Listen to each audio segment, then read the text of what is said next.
This is bullshit. They're holding out on us. Just give us the new film simulations. It really sounds like a threat when you read it out loud. But God might be on vacation, and the promised land ain't never promised. My baby telling me to be patient, but the devil always working overnight, my darling.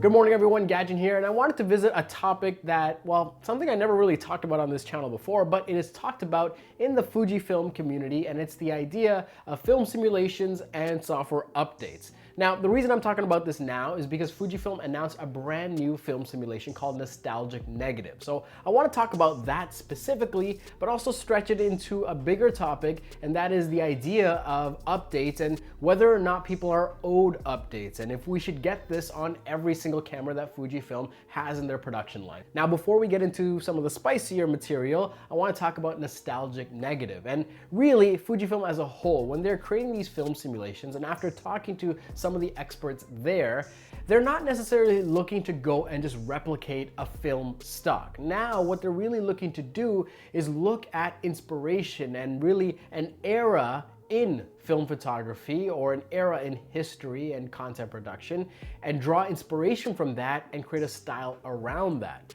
Nostalgic Negative is a negative inspired stock that is looking to take inspiration from color photography that was happening in America in the 60s, 70s, 60s? It's a really bad thing to mess up.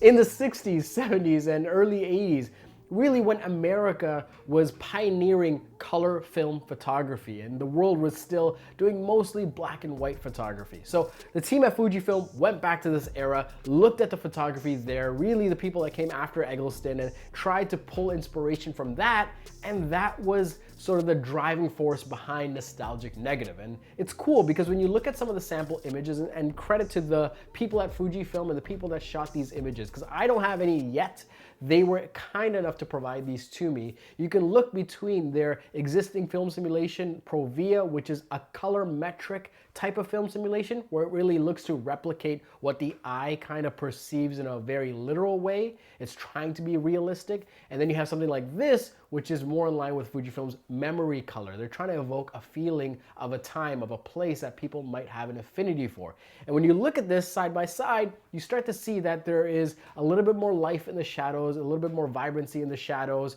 and they're not really skewing to one color or another. It's more of a neutral boost there. But when you look at the reds, you see that there's a shift there to what they say is vermilion. It's a more orangey kind of red. And the blues are shifting a little bit more to the cyans. So it's really cool to kind of see what's happening with this film simulation. And personally, I'm just excited for it. This is a film simulation that I can see myself using, unlike Eterna Bleach Bypass, where I get it, but no, it's not for me. It's not for me. It's not for me. I'm sure there's someone out there that's using it. If you're using it, let me know.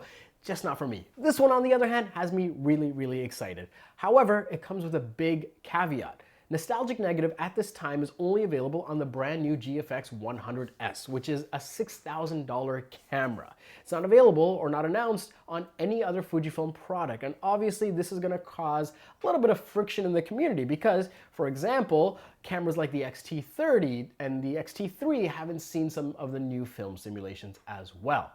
So with that in mind, I wanted to figure out, well, why is this the case? Why is it that we're not seeing these film simulations on older cameras, even though they may share the same processor or the same sensor? Now, to understand this a little bit more, I think we have to understand how film simulations work. Because when I bought into the Fujifilm system back in 2017, I, like a lot of people, and maybe some people watching this, thought that film simulations were just a filter that you threw onto the file as it was being rendered into a JPEG. That is not the case. So what is actually happening is that when Fujifilm is reading the information as it hits the sensor and you deciding that you want to render out a specific JPEG file with a film simulation, they're actually making a calculation on how to read luminance, brightness, saturation across the different channels and rendering that image. It is an actual algorithmic process that's happening to create the image. This is also why if you shoot on a Fujifilm system in JPEG with your custom recipe, like the recipes that I've shared with you on my channel, that will never look like a raw file that has a film simulation applied to it in Adobe Lightroom or Capture One. You put them side by side, they're not gonna even look close. And that's because Fujifilm still holds a lot of that secret sauce to their rendering in camera. That's their sort of, well, X factor.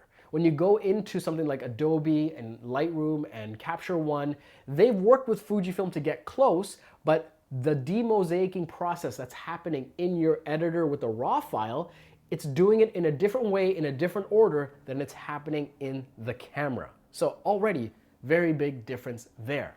Now that we understand how film simulations are working at, albeit a basic level, let's look at why every single film simulation is not available on every single camera that shares the same processor and sensor. That is because, and this comes after talking to the experts at Fujifilm that have relationships in the R&D, engineering, and marketing side of the business, to do this in camera takes memory. It takes onboard memory that stores the recipes and the code itself, and it takes working memory, RAM, where it's actually applying this in real time as you're taking the picture. So to better illustrate this, I thought I'd bring some glasses of water, right? So glass is a glass is a glass, right? They have the same processor, the same sensor, something like the X-T3, the X-T4. However, they may have differing onboard memory and onboard RAM that allow the resources for you to go ahead and have all these new features. So you get something like the X-T4, when it releases, has quite a bit of buffer room, right? So that when this comes out, Fujifilm can go ahead and say, well, we're gonna release a software update for a better autofocusing mechanism. And we're gonna release, guess what? A brand new film simulation. Well, that's gonna take a little bit of space on that camera. Not in your memory card, but on the camera itself. And when they actually have that in the camera, that's also going to be taking the available RAM to render the image. And anyone that's using an X Pro 3, imagine when you were using the clarity adjustment on your film simulations. You would notice that it would slow down the camera. Well, that's because it's using that available RAM to render that image. Now, you have something like the X-T4 that has a bit of headroom and maybe will get nostalgic negative on that camera. But then you have a camera like the X-T30 that doesn't have that much room to begin with, and if you decide to bring that recipe of nostalgic negative, well, it might overflow. And you can't really just throw it in there and bring it to peak capacity because you still need space for future updates that are more critical than a film simulation, such as new lenses. If there's new lenses that are coming out, you'll often see that cameras get a small update across the board, even older cameras, to support these new lenses. So here's an interesting corner that Fujifilm might paint themselves into, is that do we give themselves a film simulation? Do we give these people a film simulation? Or do we give them the ability to use the new lenses that we're going to release every single year? This is where the idea of trade-offs come in. Now, while people might want to think that Fujifilm and the team in the marketing side want to hold on to film simulations to force people to upgrade, it's just not good business sense. And from a company that's often giving firmware updates quite liberally. You look at the X-T2 and the amount of software updates that were available to that, to the X-T3, this company has proven that they're pretty liberal and very consumer friendly when it comes to software updates and firmware support. So when you look at the landscape, when you look at the situation, you start to realize with a better understanding of how film simulations work that there is not a thermal, I was gonna say thermal. There is a clear ceiling in which how much they can provide with this sort of robust code. If you look at something like monochromatic or sepia, they take about quarter of the space that something like a classic chrome would. So then you might be wondering, well, why don't they just take out some of the film simulations I don't use and throw in the new ones? Well, there's an interesting problem there because there might be some other people that love that film simulation, that rely on that film simulation, that bought the camera and take advantage of it, and now you're trying to take it away from them. Well, that's not an elegant solution either. So while I might not have the answer, I thought I'd open it up for a discussion with this video and give a little bit more insight as to how it works. And thank you to the people at Fujifilm that had the conversation with me, that entertained all of my questions. I didn't really see a video like this on YouTube. Correct me if I'm wrong. If there's another one that does it better, please let me know in the comments.